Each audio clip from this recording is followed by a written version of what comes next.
know, the wonderful thing about this homesteading life is that no matter how down you're feeling and however much you are not feeling like doing things, there are other beings that are reliant on you doing your part and caring for them appropriately so that they can do their part. So 2 days of feeling miserable, and Mr. J has gone back to work, and so have I. And I've had a busy morning. I've cleaned out the duckling's house, which is the one up in the pen up there, and fed the ducks, fed the chickens, done all those things. And I'm just having a look at the ducks who were, a couple of the boys, the young boys were having a moment there. Were you having a minor squabble, were you?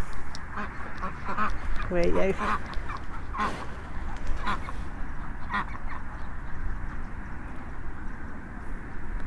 I love these ducks. They're funny old creatures. It's not something I had come across before we moved here. I hadn't experienced really any poultry before we moved here. I've certainly got to know them quite well now. And I've also fixed the gate, the one that I made last week. I fixed that in place just here. I've only used cable ties until such time as I get some hinges, but they'll work perfectly well. And I've taken down the last of the sweet corn that was in the bed behind me here. And I've put all the leaves and stems into the bed so they can just rot down there. And I've covered them with the muckings out of the duck house. So you can see there's a few of the corn leaves and stems there. I understand that duck manure is not as strong as chicken manure, so it can be put straight onto the beds and get to work with working on the soil there, which is good news because we've got quite a lot of duck muckings out. And I have mucked out the worst of the poop from the chicken shed where Elvis and his girls live, and I've raked up a load more leaves and put those into the shed. And right now Elvis is enjoying the sunshine. Here he is, lying down, having a bit of a sunbathe. Oh, you can really see how green his feathers look in this light. Oh, he's such a handsome chap. So this is the shed that Elvis and his girls sleep in, and as you can see, there's a nice load of leaves on the floor. Even smells nice in here. And the last task I had left to do was to put these two perches back in, and I've done that, so that's all ready for them tonight. Now I appreciate that it looks a right old mess in there, but you know, those chickens, they peel the paper that's on the inside of that shed. They peel it off no matter what I do, so I figure I just leave them to do that and enjoy it. And when I mucked out the shed, I put all the muckings out into the trenches that Jane and I dug a couple of weeks ago. So at the far end of what we call the diesel field, which is also Elvis's field, but it just gets called the diesel field, Jane and I dug out two long trenches and tipped the earth from the trenches up to the side, and I've now filled it, and the chickens have been really helpfully going through it.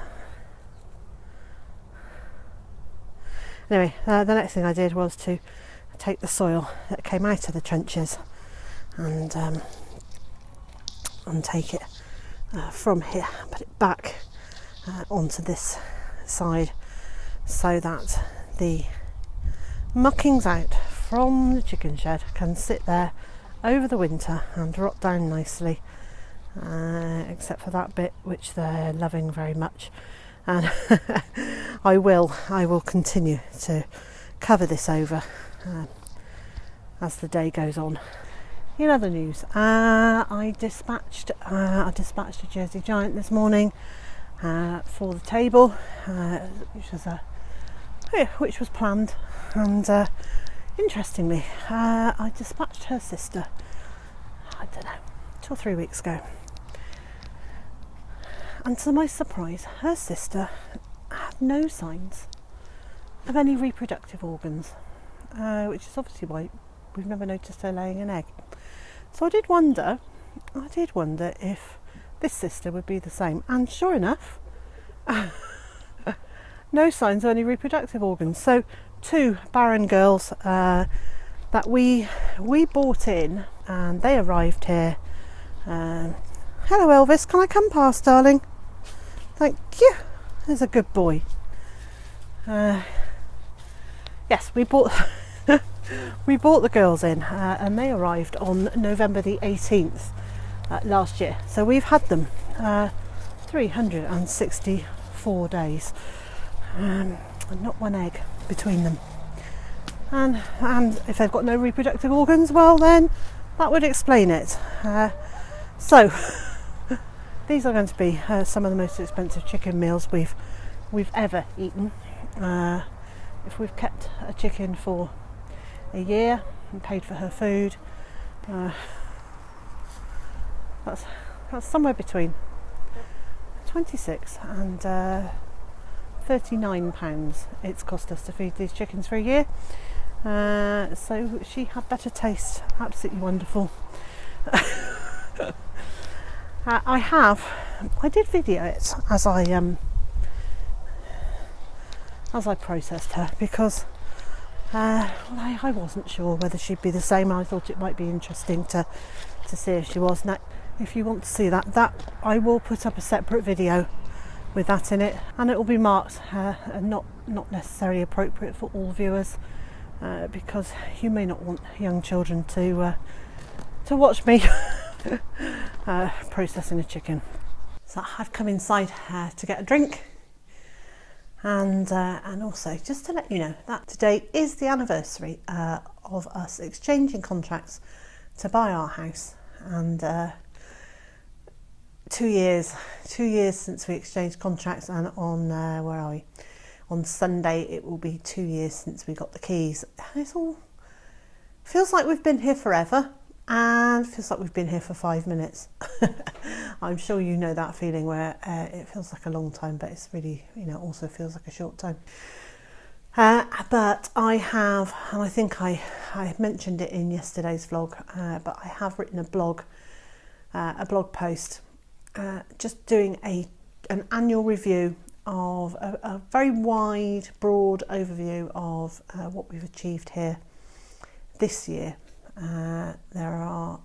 There's a couple of photos. There's one from the first year we were here, one from this time last year, and then a couple from now. And all I can say is we have achieved a phenomenal amount in 2 years, which I'm really pleased about. I'm quite proud of, really. It's been an amazing experience. So there's a link in the information below to my blog post.